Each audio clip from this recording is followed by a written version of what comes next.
Hub family, what's going on? Welcome to another special edition of the Hub, all things for us with your boy Demond Reynolds. And family, listen, I'm extremely excited about this next episode. This is a special edition because I am not where I usually am. Usually you guys will see me posted up in the office at home, but I want to give you guys a hint. If you take a look behind me, you'll see folks lighting candles. You see people walking around, and I'm going to do something I used to do when I worked for the news and take it off the shoulder and move it around and show you a bit. But nonetheless, this is a Buddhist temple.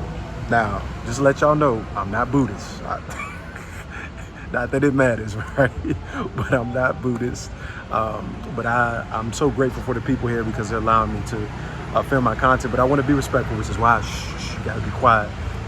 But I'm excited because I am in Asia. I'm in Sri Lanka. So I'm here with my wife on vacation. We got a chance to come out here and just grateful for the opportunity because we are in the process of just learning so much about this place. But man, if you check it out, I want to take you guys off the shoulder and explain to you guys. So the temple for Sri Lanka is very much ingrained in the culture, pretty much like how the black church is for us as people of African descent. But almost every single day you can see people lighting candles, you can see people walking around, there's music playing in the background, and that's because 70% of the country is Buddhist, and then that other 30% is mixed up with Christians and Muslims, but Buddhism is the predominant religion in this country. And so we've gotten to see, just how people interact, but also just how people are really channel this as community and as family. And this is right in the heart of the capital of Sri Lanka, which is Colombo. Now, family, you may be asking me, okay, Demond, why Sri Lanka? Why are you showing us and bringing us to Sri Lanka when your platform is for people of African descent? Well, one, there's arguments that almost everybody comes from Africa, but that's another conversation for another time. But nonetheless, I believe part of why God put us on this earth, and it's unfortunate that many of us can't do this easily, but we're supposed to interact and explore other cultures.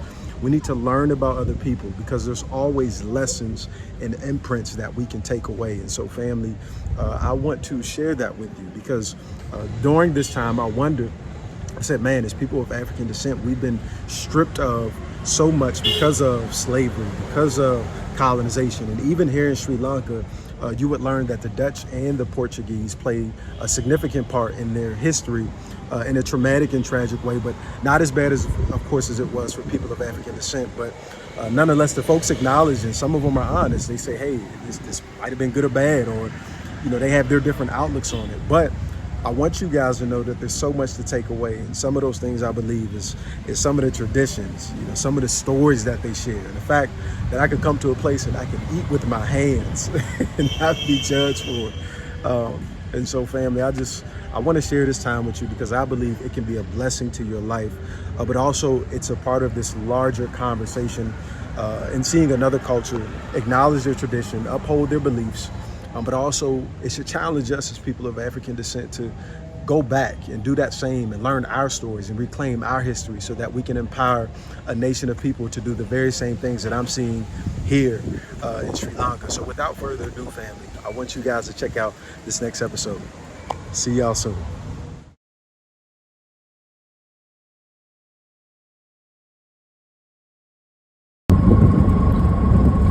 Welcome to Sri Lanka.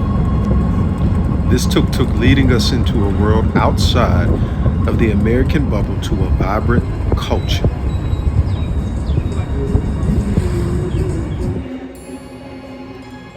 Prideful in who they are and their traditions.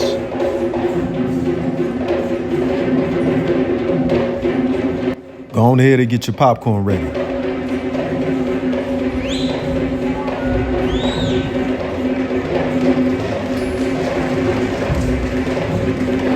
Now, this next part of the tradition, I would not try this at home.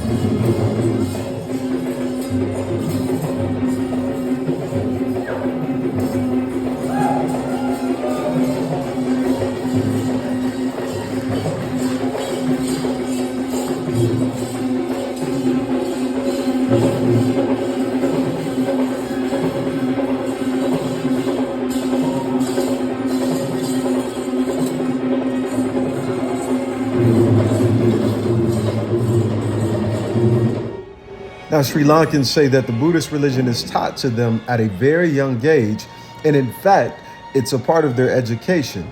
Now, myself as a tourist can visit these temples for a small fee. The beauty is seeing a wide array of families worshiping Buddha together.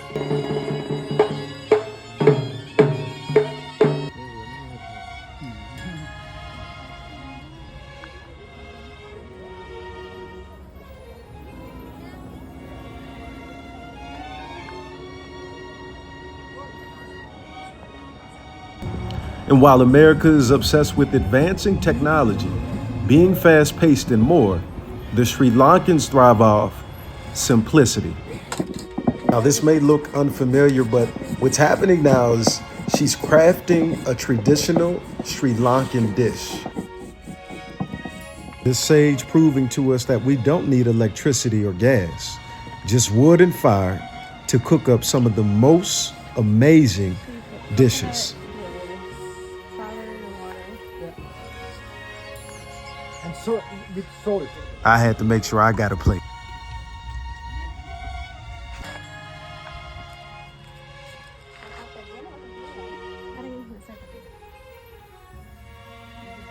It's very healthy, you know. Yeah. Now, as if seeing the cooking process wasn't enough, we also got a chance to see how Sri Lanka makes its cinnamon from scratch. Balm like a tiger balm. We can apply body pain, knee pain, back pain, headache problem. Good for 2 days this cinnamon oil. Third one, good for body warm after raining. If you do some Europe, feel cold. Little cinnamon oil, massage 2 sides, body warm. Feel hot after the cinnamon oil. And we can check original cinnamon oil. Isn't it amazing how nature can offer some of the most precious gifts just the way God intended it to be? And you can see he's mastered something, a secret that we all need. The outlay compost, fertilizer. We put back again, plantation. Then we need a brass stick. This is a brass or rub it because a little bit tight this cinnamon layer. Rub with brass, it make a loose, smooth. After that, very easy to remove it. And we use only brass. When I use iron, it become black color change, oxidation.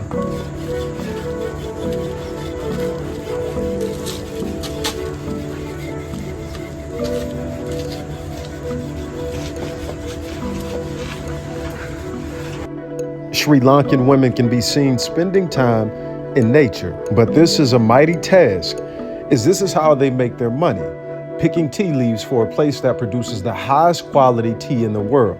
They make anywhere from 1,000 rupees a day. Now, don't bother converting. For Americans, that would be just about $3.25. And that bag on their head has to be filled to the top for them to have a good day. These ladies are tough. As you see me helping with this process, she was telling me that there's potential for snakes to actually jump up and bite them on their hands, so you have to be very careful. And if you could see their hands, you would see that it has many scars and bruises. How resilient and tough are these women? These women are enduring cold conditions. You can see it's foggy, it's rainy, and it actually pelted my microphone, which is why I can't let you guys hear exactly what she's saying. But nonetheless, they got the job done. The ideals of simplicity, connecting with nature, and hard work also trickle down to the younger generation.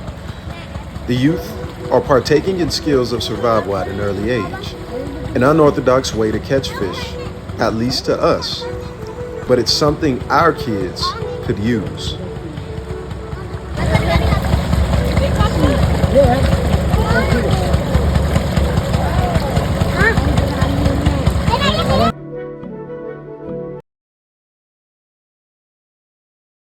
Welcome to Gal.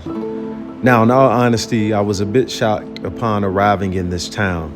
I saw that there were a large number of people of European descent, just as many as I saw of the Sri Lankan people.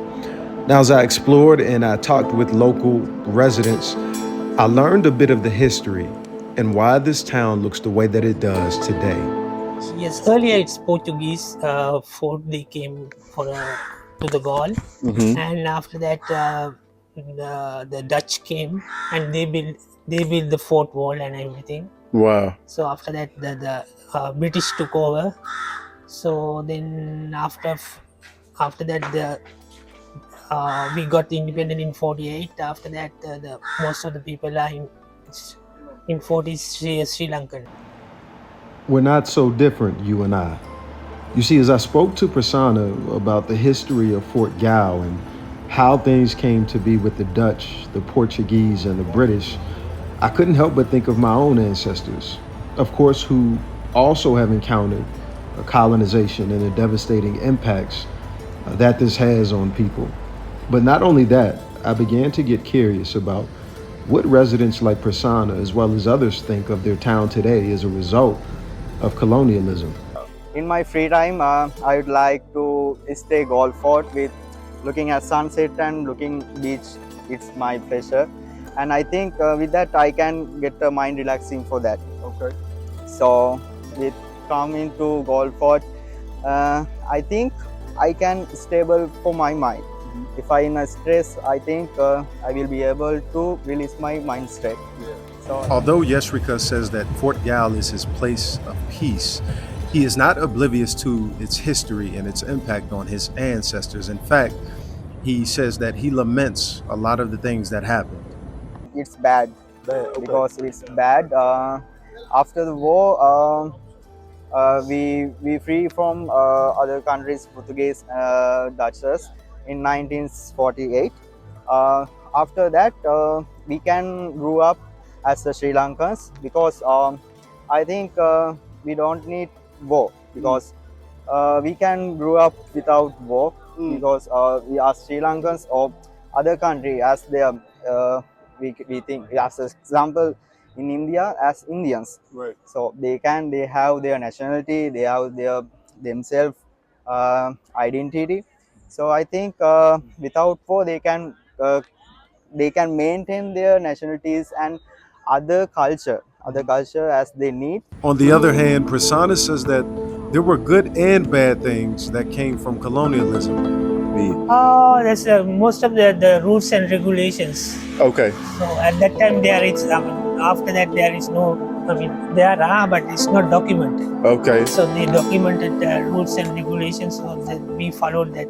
The bad side is for the economy because most of the people in colonialism, they took our the treasures to their countries. So we are not got the 100% benefit out of that. It's always refreshing when traveling to different places to see how much people know about their own history. And as I spent time with Prasanna and Yesrika, they taught me so much. And they left me with a great impression, but also they want people to know just how beautiful Sri Lanka is. So the weather is good and people are very nice and friendly, very helpful.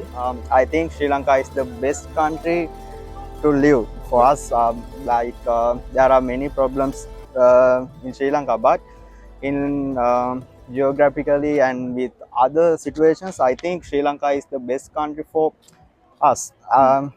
Not only for us, but also foreigners.